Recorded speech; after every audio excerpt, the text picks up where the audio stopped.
What I'll do today is I assume most of you are not familiar with my work, but I also assume you're intelligent, so I'm not going to give an introductory talk. I'll just cut to the chase. And if you don't understand what's said, at least you have the satisfaction of knowing nobody talked down to you, right?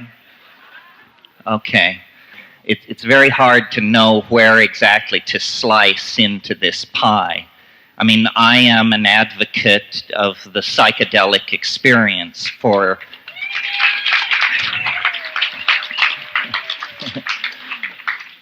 personal growth work, for shamanic exploration, as an enzyme for the imagination, as a force that forces us to grow up and to clean up. However, what I want to talk to you today about, because this is a pagan community, and because I think the argument, if it's not understood here, won't be understood anywhere, is I want to talk about the social impact of psychedelic plants on human consciousness, both in the present and in the remote past. Because my approach to psychedelics is not to see it as a religious freedom issue or a personal self-exploration issue. That's all there. But I believe that we cannot really understand what it is to be a human being and how we came to be human beings without factoring into our explanations this most taboo of all subjects for the Western dominator mind, the subject of boundary dissolving, consciousness expanding plants. And so every point of view has a cosmology, a myth of its meaning. And as quickly as I can, I want to tell you the myth that, to my mind, unites paganism, psilocybin, sexual freedom, the peril to the earth, and the hope for the future, all into one very nice, neat package. And it requires a kind of an anthropology lesson. First of all, our fellow voyagers along the way, the scientists, have created, as you all know, the theory of evolution, which has been the great crowning achievement of biology over the past 100 years. First, the Darwinian understanding of natural selection and random mutation, then Mendelian genetics, the discovery of the particulate nature of the gene, then still later molecular genetics, the elucidation of DNA, so forth and so on. The theory of evolution has been very successful in explaining the state of nature on this planet, with one tremendously embarrassing exception, which is ourselves. Biological evolution cannot account for a phenomenon like minded human beings involved in the building and maintenance of global, electronically sustained societies. How do we do it? Well, we do it because we have a vastly superior cerebral architecture to any other organism in nature. And the interesting thing about that architecture is that it sprang into being in the blink of an eye, geologically speaking. The human brain size doubled in less than 2 million years. This is the most dramatic expansion in the size of a major organ of a higher animal in the entire fossil record. It would be, under any circumstances, an embarrassment to the theory of evolution. But notice that the theory of evolution was generated by the very organ we're discussing. So it is doubly embarrassing. Now, obviously, we are the inheritors of extraordinary circumstances. Higher animals have existed on this planet for 200 million years in all kinds of forms. reptilian life, amphibian life, avian life, mammalian life, and never, so far as the geological history of the planet can tell us, never did machine-building, language-using, technology-producing societies arise. Some extraordinary interaction in our early history is responsible for our circumstance as language-using, technology-producing creatures. Okay, end of introduction. Here's the scenario, and I hope it has special resonance for this community. All animal species tend to evolve into an ecological niche and stabilize themselves there. Ants and termites have been at equilibrium for hundreds of millions of years. Our remote ancestors also were on a direct course toward that kind of dynamic equilibrium. We were evolving toward being fruit-eating, canopy-living, insectivorous primates with an advanced repertoire of pack signals, and this was apparently to be our evolutionary destiny. Were it not for the fact that sometime in the last 5 million years or so, the African continent, which was the site of our environmental proto-system, began to dry up. And the forests that had always been our arboreal home began to shrink. And what this spelled for our remote proto-hominid ancestors was nutritional pressure. There wasn't enough food. Our remote ancestors began descending from the canopy and exploring the new environment that the aridity was bringing into existence, a grassland environment, an environment of limited numbers of plant and animal species relative to the climax tropical rainforests that were in retreat. Now, the reason animals specialize their food supply is to avoid contact with mutagens in the environment. If you begin experimenting with foods and begin eating everything, you will produce more children with mutations. Some of these mutations will be positive, most will be lethal. When our remote ancestors came under nutritional pressure, they began expanding their diet. This was the moment when we became partially carnivorous, when we became omnivores. And had I more time, I would lay out many examples of specific plants, such as plants that contain birth control alkaloids and things like that, specific plants that would have impacted early human emergence. But I want to concentrate here on one plant, and that is the psilocybin-containing mushrooms that grow in the dung of cattle. Because I think that if we're looking for a missing link, it isn't a transitional skeleton, it isn't meddling by extraterrestrials, at least not of the overt 1,000-ton beryllium ship variety. It has to do with the fact that we began to allow into our diet an exotic pseudo-neurotransmitter that was part of the native flora of the grassland. And I believe that, in the next 10 minutes, I can at least make it seem plausible to you that this mushroom was the triggering factor that moved us from being an advanced hominid, an advanced animal, to being, in fact, a conscious, self-reflecting, caring, thinking, dreaming, striving human being. And here is my answer to this riddle: where did human consciousness come from? It begins like this. In that foraging phase where we were testing all kinds of plants on the grassland, small amounts of psilocybin mushrooms would have naturally been eaten in the process of eating corms and things like that. I personally have seen baboons in Kenya investigating cow paddies on the savannah because they know that bug pupa will be under the cow patties. So the cow patties are already set up as vectors for possible sources of nutrition.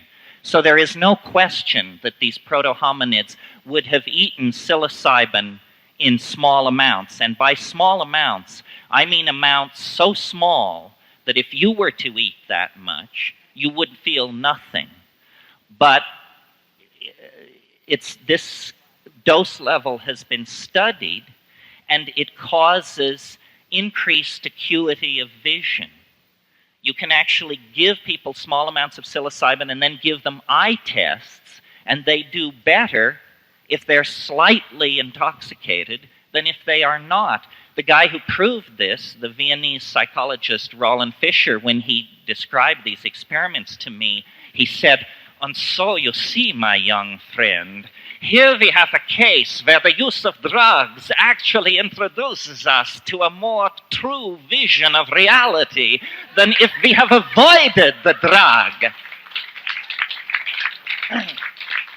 Scientific proof that the drug is telling you more about reality than if you had refused it. All right, now, what kind of visual acuity is it that is being improved? Well, it turns out it's what's called edge detection. In the grassland environment, where the movement of small animals means dinner, and the movement of large animals means you become dinner, a plant which confers increased visual acuity is going to immediately confer an adaptive advantage on those members of the group that let it in. Those members of the group that refuse it out of aesthetic or gastronomic reasons will tend to be outbred because the psilocybin-using members of the species will be more successful at obtaining food and at surviving to raise their own children to reproductive age, which is the name of the game in evolution. So that's step one of a three-step process that leads to the explosion of consciousness in the hominid brain. Step two, which should have special appeal for this crowd, is that when you take slightly larger doses of psilocybin, not religiously profound doses, but doses which you definitely feel, psilocybin is what's called a CNS stimulant, a central nervous system stimulant. What it causes in animals is what neurophysiologists call arousal. And in highly sexed animals like primates, arousal means in the male erection. So an animal then which is allowing what is essentially a sexual stimulant or an aphrodisiac to enter into the diet, there will be more instances of what anthropologists call successful copulations. And God knows we need that. So if you have more successful copulations, you have more pregnancies. You have a second factor, outbreeding the non-psilocybin using member of the population. Now, something really important here that is this whole thing is my theory, but here's the part of it that I like the best. All primates have what are called dominance hierarchies or male dominance hierarchies. This goes right back clear to lemurs and the old world monkeys, which are much more, the new world monkeys, which are more primitive. All primates have this dominance hierarchy, and what it means is the sharp-fanged, hard-bodied young males, they control the women, the children, the elderly, all sexual minorities. Everybody is under the thumb of the alpha males. And as we sit here today, though this community may strive to be an exception, as a society, male dominance is an enormous dilemma for us and an enormous distorting factor in our politics and in our lives. So my notion is that psilocybin, by promoting this polymorphic sexual style, actually acted as an inoculation against monogamous sexual styles of bonding, you see.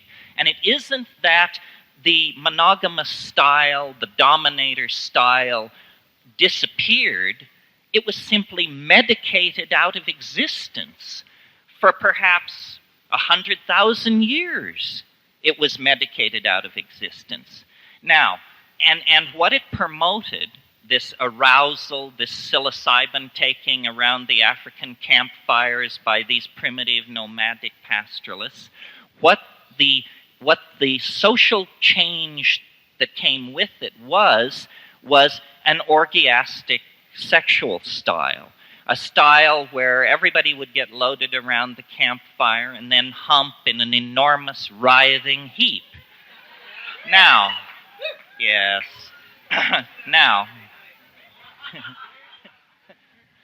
now, besides the fact that this is a great deal of fun, it has a very, very profound social effect, which is, in societies which allow orgy, men cannot trace lines of male paternity. Men cannot trace lines of male paternity. What does this mean? It means that men do not identify with children as property. It means that the men of that kind of a social group can only think in terms of our children. We, the group, our children.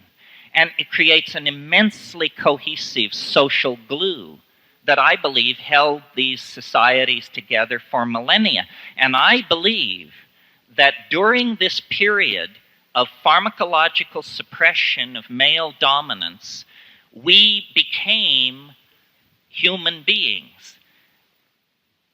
Theater, poetry, magic, art, altruism, dance, symbolic and cognitive activity of every sort was born in that window of opportunity when there was simultaneously a chemical suppression of male dominance and consequently an opening to Gaian intentionality, to the intent of the larger biological systems in which the human system was embedded. And a kind of paradise came into existence. There were actually two phases.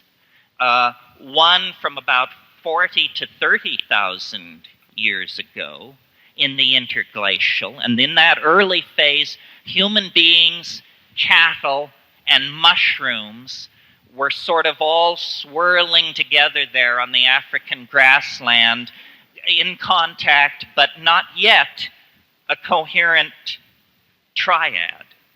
The second partnership paradise arose at the last glaciation, at the melt, during the last glacial melt, and lasted from about 20,000 years ago to perhaps as much as recently as 10,000 years ago.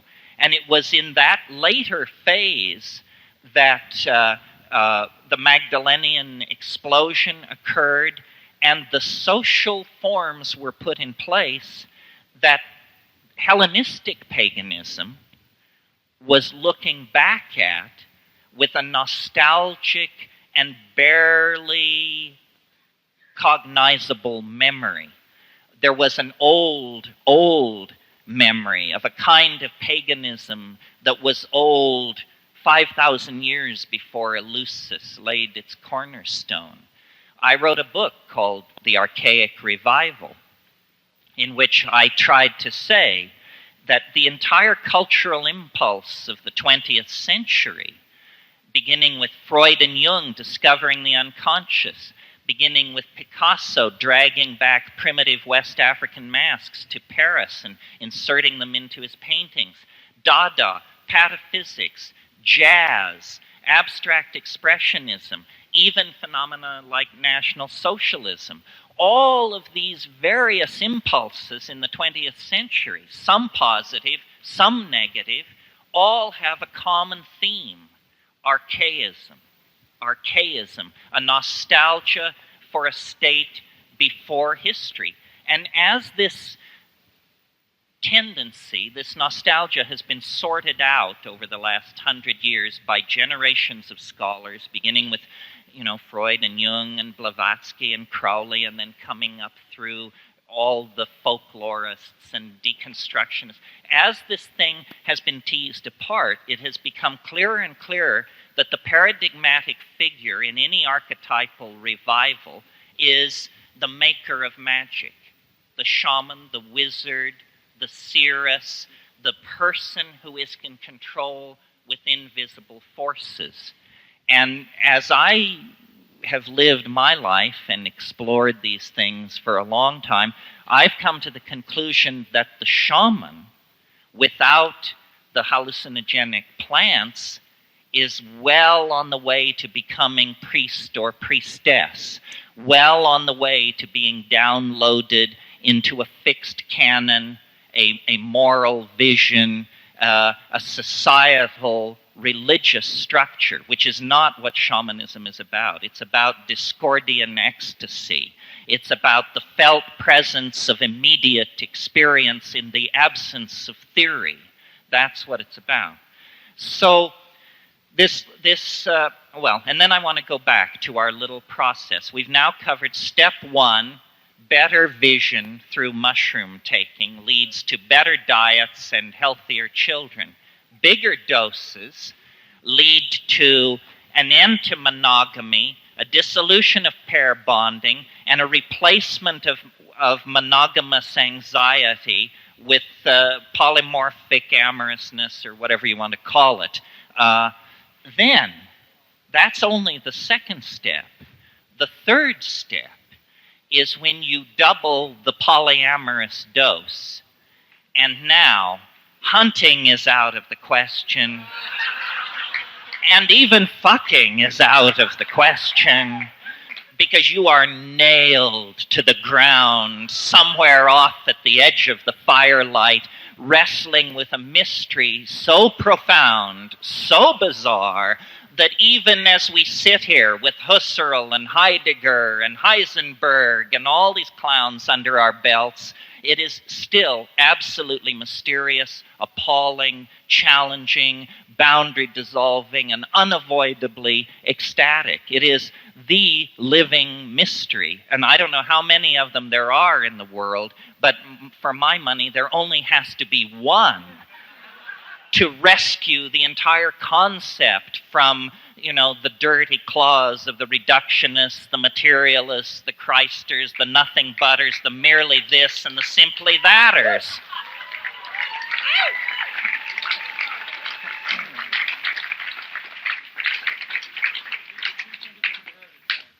Yeah, I know I'm preaching to the converted, but if I preached to the unconverted, I'd be hung from the yardarm. So, you may say to yourself, well, this is all very interesting. This guy has some kind of anthropologically revisionist theory, and, that's all well and good. In other words, so what? What does it have to do with us?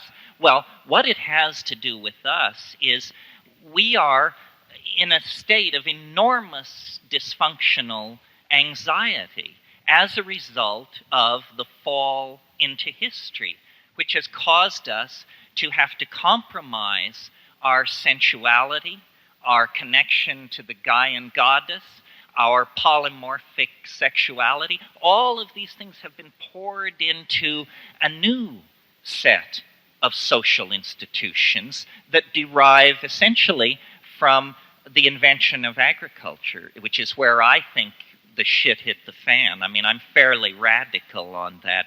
I think that agriculture is the end because it's incredibly successful as a strategy for food production. Well, what does that mean? It means you can't be nomads anymore. Oh no, you have to build a stone tower to put the grain in. And you have to make sure you can haul large rocks up on top of your tower to drop on people whose grain crop wasn't as big as yours was. We see this at Jericho. The most advanced building in the world of 10,000 BC was the grain tower at Jericho. And it was defensive, and it bespeaks, the primal paranoia. Once people stopped moving across the land, once they violated it with the blade of the plow, then you get sedentary populations. The division between the profane world of the city and the wilderness outside. That's the moment when the division between the unconscious and the conscious mind comes into play. And an entire set of institutions arise then. Male kingship, standing armies, role specialization, slavery, women as chattel, so forth and so on. I mean, we are the unhappy inheritors of this hideous plunge into dysfunctionality. Now, why is it such a hideous plunge into dysfunctionality to live without psilocybin or close relatives thereof? The answer is that this thing, which to now I've described as male dominance and a tendency to form dominance hierarchies, we can describe another way and bring much closer to home by saying it is the ego. The ego is a late arriving, very tenuous, highly uncertain of itself social structure that has taken root in the human psyche like a tumor, like a growth of some sort. It is the leftover of this primate dominance complex. And the way it manifests itself is by the establishment of boundaries. First of all, this is my body, do not touch it.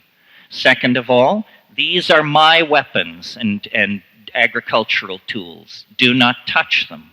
This is my woman, these are my children, I hunt there, so forth and so on. It's this division of the world that allows the illusion of the ego to come into existence. Now, what do psychedelics do, and why are they such social dynamite? The answer is, it's not a health issue. It's not an addiction issue. It's not, that's preposterous. It's about boundary dissolution. Every society, from the classic Maya to Fujiwara, Japan, to the France of the Bourbons, every society establishes a set of boundaries, which it then calls reality, and woe betide you if you go across the boundary, because then you are outcast, outclassed, outlandish, and the full fury of the community can be turned against you, and we all know what that can mean as pagans.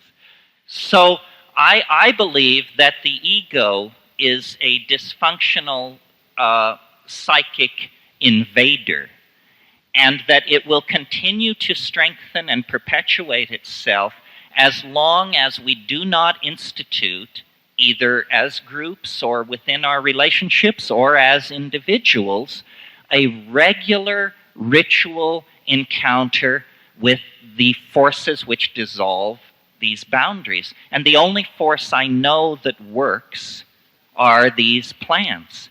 And as I say, I'm not interested in arguing whether there are other methods or not. God, I would hope so. But anything I ever looked into, and I shopped the spiritual supermarket from stem to stern, was horse shit as far as I could see. Now, I am not a sensitive. Let me say that. People say, well, but what about Ramana Maharshi and what about Jakob Burma? And hey, it's great for those folks. I applaud arhats and avatars and so forth and so on. But what I'm interested in is democratic ecstasis. It should be for the most lumpen among us. It is not to be attained by an act of dietary control, sexual abstinence, or whatever.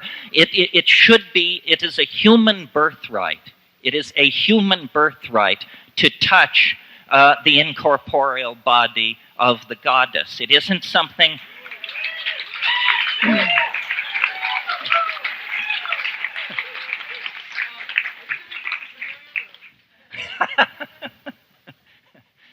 So, well, let's see, where can we go from here? I say all this, if you're interested, I say it better than I'm saying it here, in my book, Food of the Gods, which was not written for you people.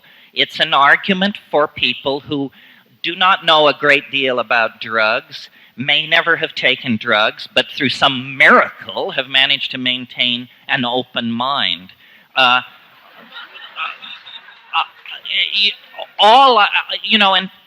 I don't know how much you know about my shtick, and I can't get into it now, but for me, these things are more than tools for exploring the Freudian or Jungian unconscious. I mean, I journey to inhabited worlds there are echoes in Elfland and Fae, but as a rationalist, as a aspiring astronautical engineer at age 13, it's astonishing to me that I could validate the mystery through doubt. Through doubt.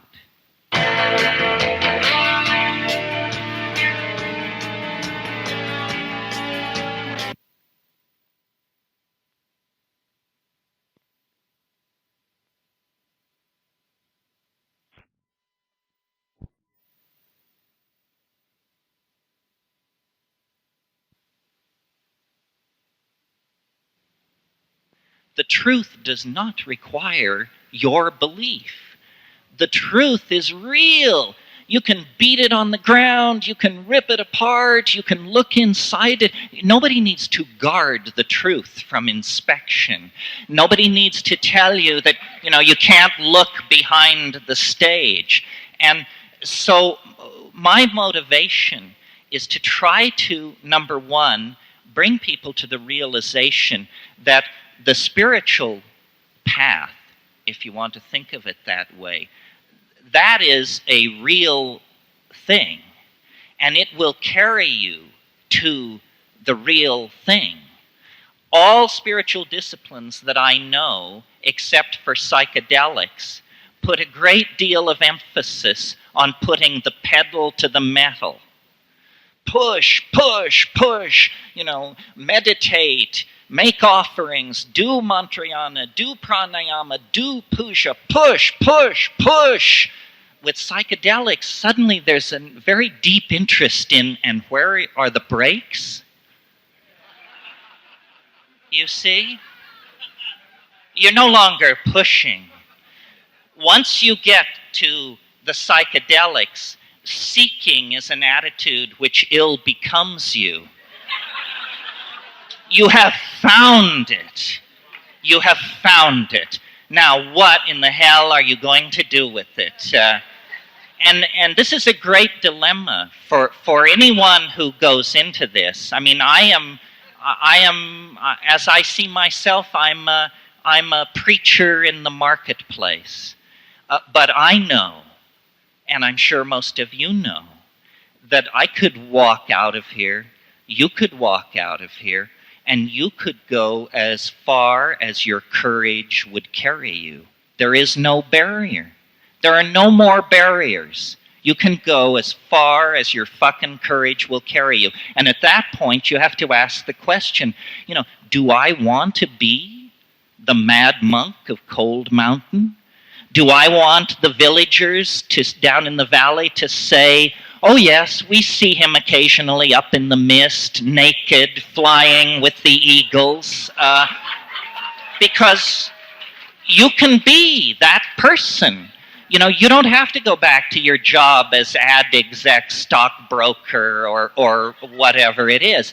And so we stand on the edge of being able to leave history. We can leave it.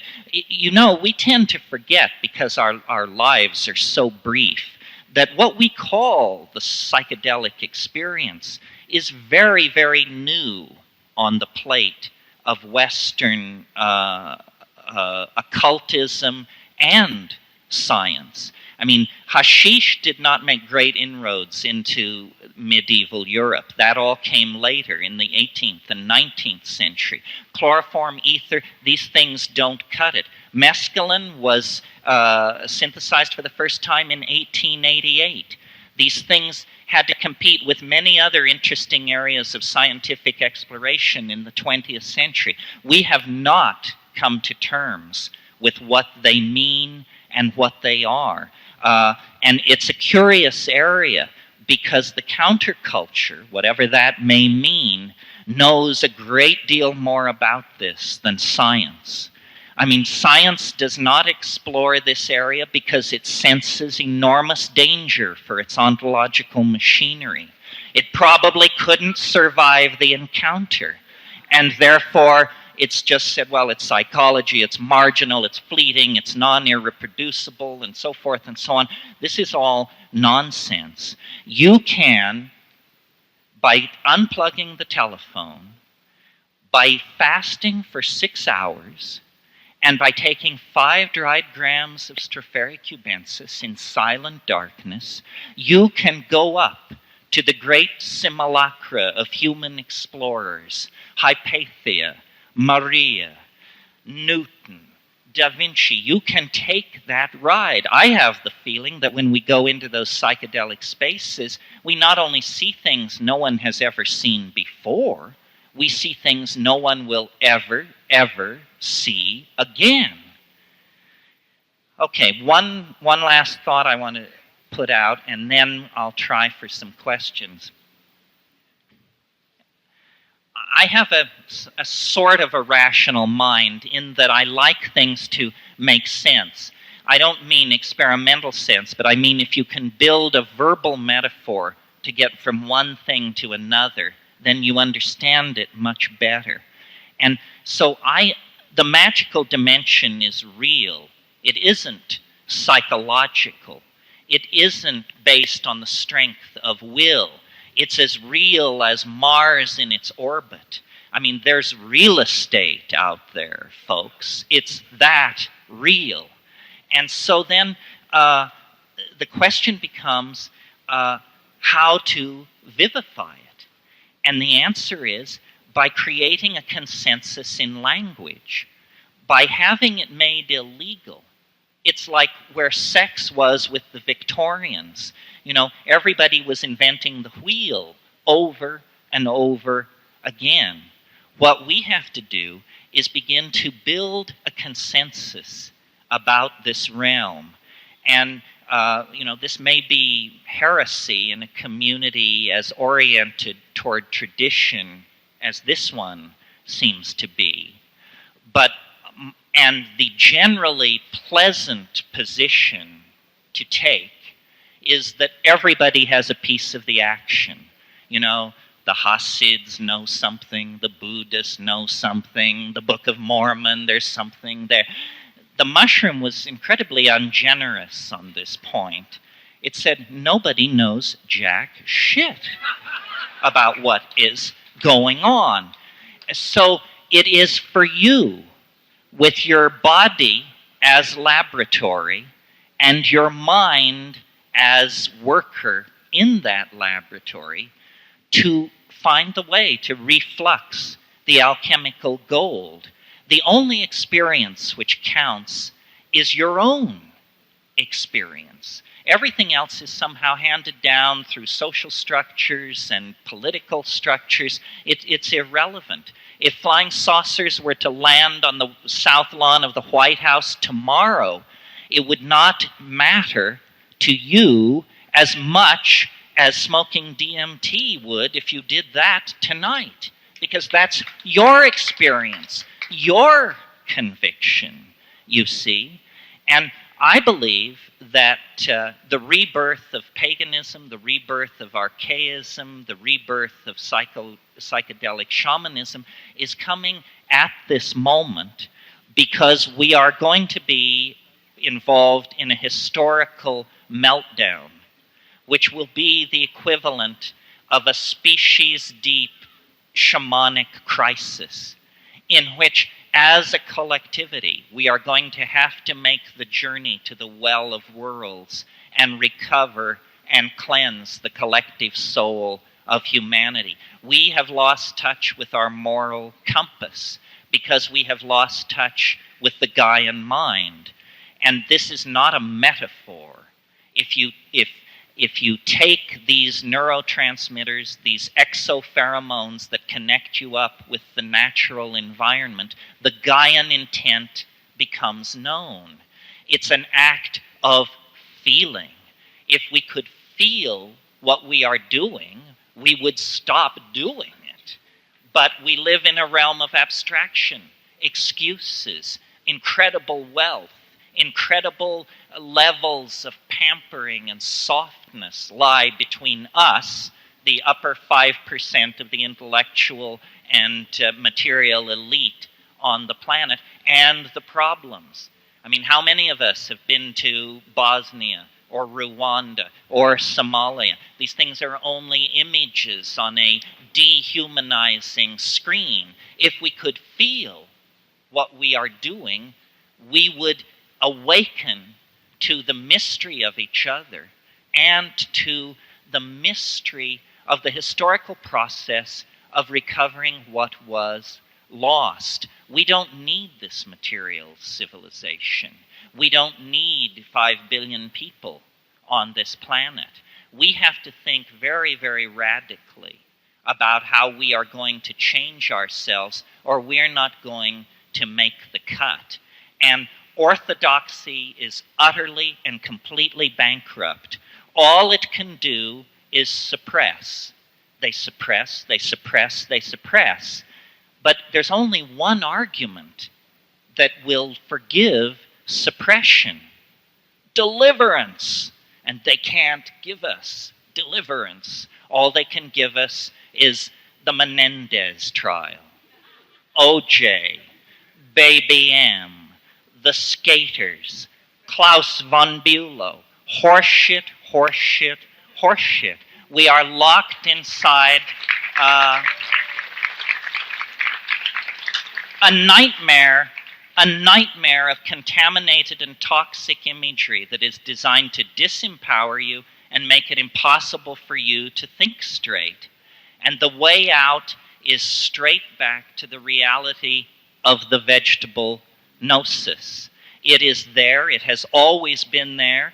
The societies that never broke the connection live in dynamic and loving balance with each other and the planet today, were it not for the input of our disruptive social and economic systems.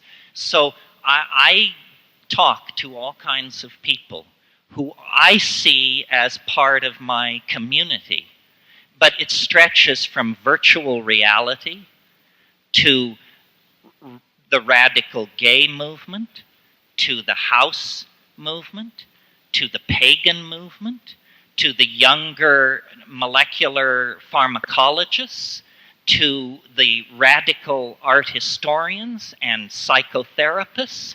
All of these communities are fragmented and suspicious of each other, and this is precisely what orthodoxy enjoys.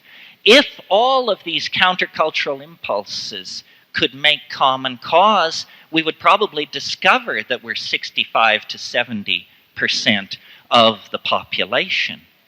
And so what is needed is a spirit of boundary dissolution between individuals, between classes, sexual orientations, rich and poor, man and woman, intellectual and feeling-toned types. If this can happen, then we will make a new world. And if this doesn't happen, nature is fairly pitiless. And has a place for us in the shale of this planet where so many have preceded us. Well, I think that's the basic rave. It raises a lot of issues. If somebody's burning to ask a question, yes, burning to ask.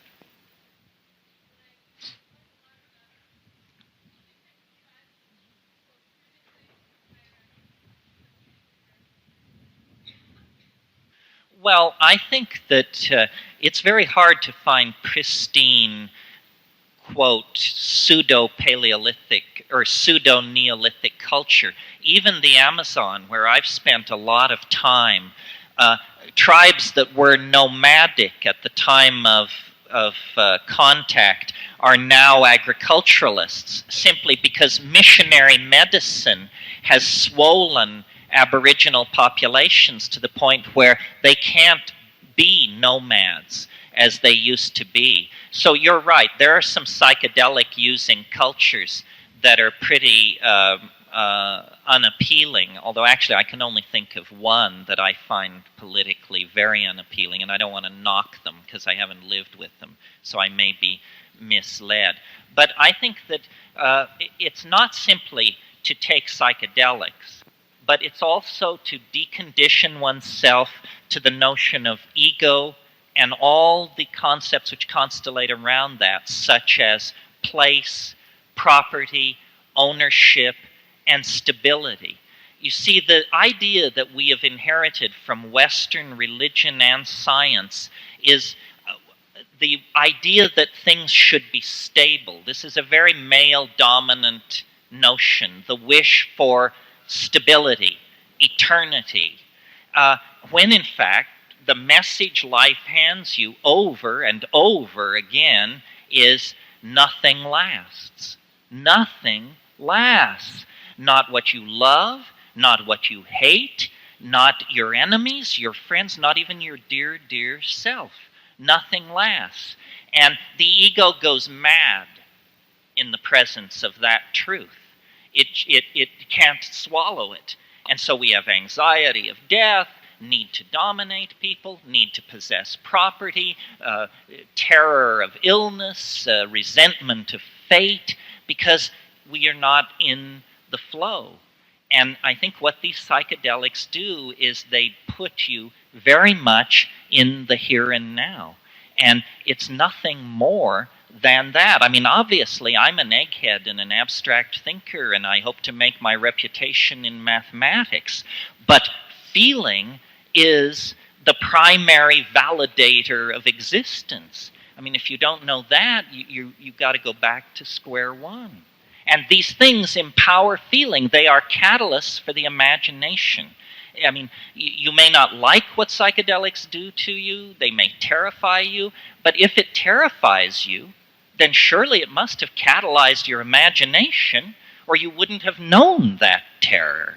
So catalysis of the imagination in a fairly loving and yet ruthless way is what the psychedelics deliver. Anybody who calls this escapism is sitting on their thumb. I mean, they don't know what they're talking about. Reality is for people who can't handle this stuff.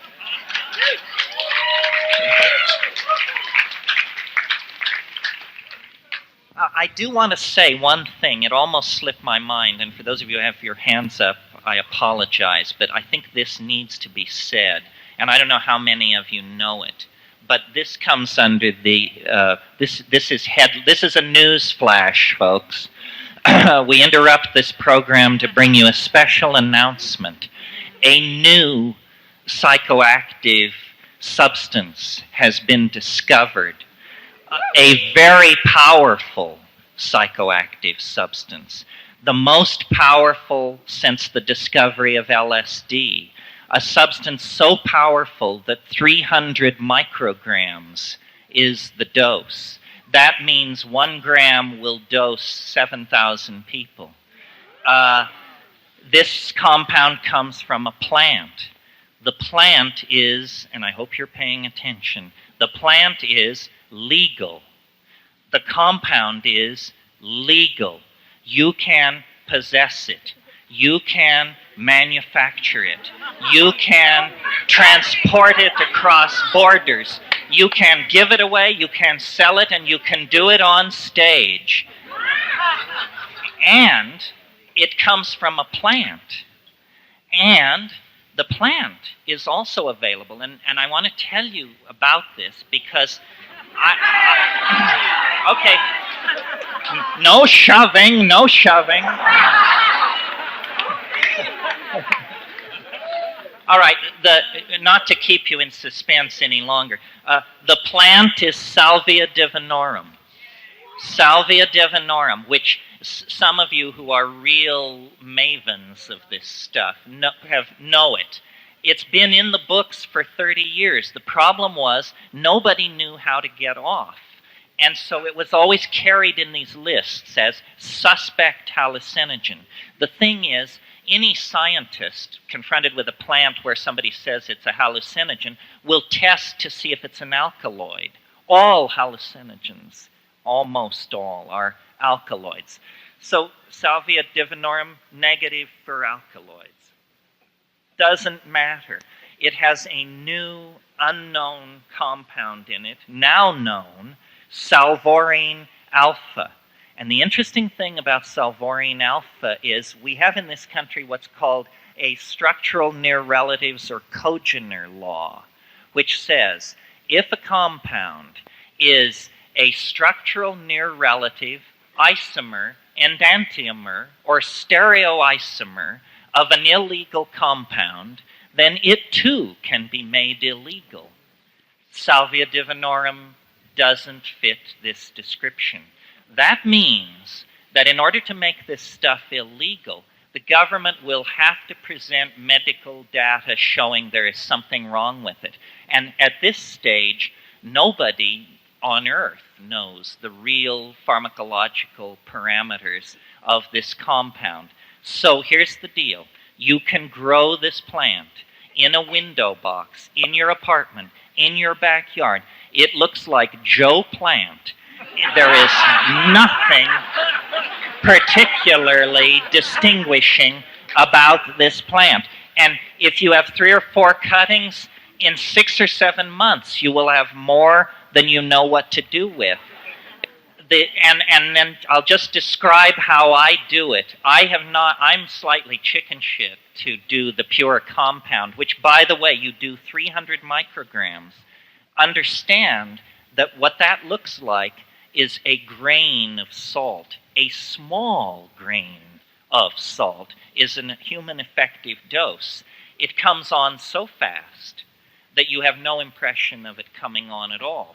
You do it, and then after a while you notice that for a long time you have been staring at something incomprehensible. Well, here's how I recommend that you do it while we get the chemical thing sorted out, because the chemical, it could be dangerous. It would be very easy to overdose by a factor of 10, 20, 30, and you would still just be doing a smidgen. So I say, let's honor the plants. Let's not hand the government a bunch of casualties that it can cluck over and put on national TV, you know, the bibble, bibble, bibble show. Let's use the plant. And the way you do it is you grow up a batch of this stuff and get between 15 and 20 leaves. Remove the mid-vein with your fingernail just to lower the mass. Fold it all into a little pile. Put it in your mouth. And 20 leaves is a whopping mouthful. So basically, as much as you can get in your mouth, put it in your mouth, lie down in silent darkness, and squeeze this stuff with your jaws. Tastes like it's horrible. It's not as bad as ayahuasca, but it's horrible. But you could acquire a taste for it. So lie down in darkness where you can see a digital watch. One of these red flashing jobs like a Kmart deal. And then let it, don't swallow it, but just squeeze it and masticate it. At 15 minutes by the clock, spit it out into a bowl or a Kleenex or something, and then just lie there, lie still in the darkness with your eyes closed and look. And this is almost the key empowerment, though it's idiotic. People fail to do it. Look at the back of your eyelids with the expectation of seeing something. And when you do that, after just 3 or 4 minutes, there will be what we professionals call streaming, which means amoeboid lights of after-image colors, the chartreuse and purple, flowing by. And about 3 minutes after that, it will deepen very, very quickly into extraordinarily bizarre, dare we say it, fairly DMT-like hallucinations.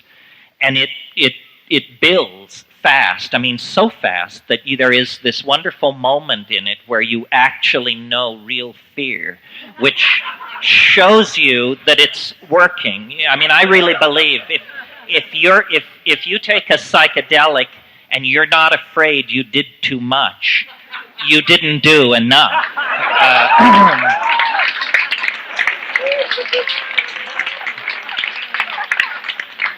The experience then will unfold over about 45 minutes, and just lie there and look, and it is beautiful. It is beautiful. I mean, I'm a connoisseur of hallucination, and the beautiful, these deep indigo blues, these cerulean blues against blackness that are like neon, and these amorphous Yves Tanguay kind of shapes that are moving and transforming themselves. I mean, I was amazed. I couldn't believe it. I was saying, my God, this is legal. This is legal, and it's working.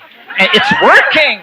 And I am the hardest of the hard heads. I mean, I know people say, you know, here's Tagadis lucidum, this will get you off, here's this, smoke this, knick-a-nick, this, something. No, it doesn't. It's not like that. These things are rare. But this one works, and I commend it to your attention and your friends' attention and anyone with shamanic intent. As I say, it's perfectly legal to possess, advocate, the whole bit, yes. Salvia.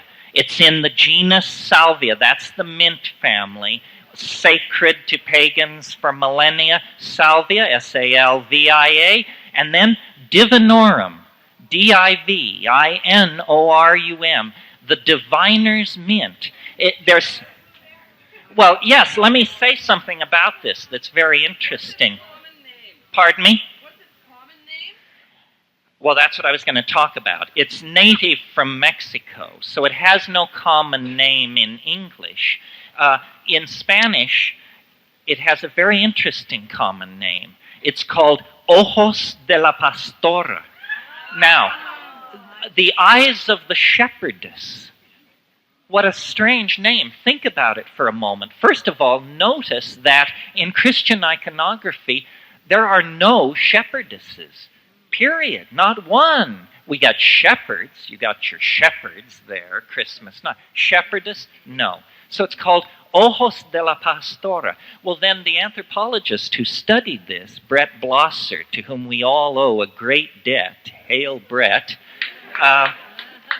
naturally, these people are Tzotzil and Sotil. They're in the mountains of Oaxaca. And so he said to them, well, yes, Ojos de la Pastora, very interesting, but what do you call it in your language? What do you call it in Tzotzil? And they said, well, we have no name for it in our language. This is very, very interesting. And if any of you have any thoughts or want to work on this, it's inconceivable if these people had used this for centuries that they would not have a local Tzotzil name for it. So he said, why don't you have a name for it? And they said, because our grandfathers were the first to use it. And this, we do not know what to make of it, because Salvia divinorum is known only from this very indemnified locality in the Sierra Mazateca. Where did it come from? Has it always been there? But these Indians only discovered it 200 years ago. Did it come from somewhere else? And if so, where? Because it's never been located anywhere else on the planet. So this is a great puzzlement. And I think if we move fast enough, we psychedelicos, we pagans, we neuronauts, we magicians, if we move fast enough, this will just be moot. And this is a far more powerful thing than cannabis. I mean, not if you've never smoked cannabis and then you sit down and smoke the best aff there is. But as we all know, after a while, cannabis loses its ability to really catapult you into the unspeakable. The Salvia divinorum, every time I have taken it, it's gotten better and stronger and weirder. So I think it is sent from the goddess at this time. Eyes of the shepherdess, these are the eyes we should be looking through. Okay. I think several people at once asked, where do you get it? You must each have your own favorite rare plant dealer. I don't work for any rare plant dealer, and every time I mention one, thousands of dollars flow into their coffers, which leaves me feeling slightly weird. Nevertheless, of the jungle, P.O. Box 1801, Sebastopol, California. Somebody sitting next to you already knows this, so I'm not going to repeat it. That's the one. And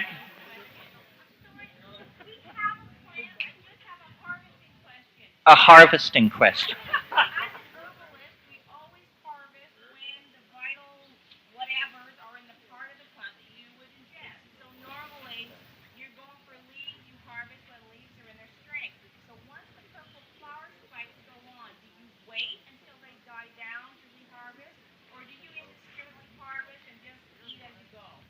Well, we're learning, and so far we've been fairly careful to eat it just as it's approaching flowering. Right, but you do know, don't you, that it may look like an annual, but it's a perennial. You can clip it off above a node, and it will grow more.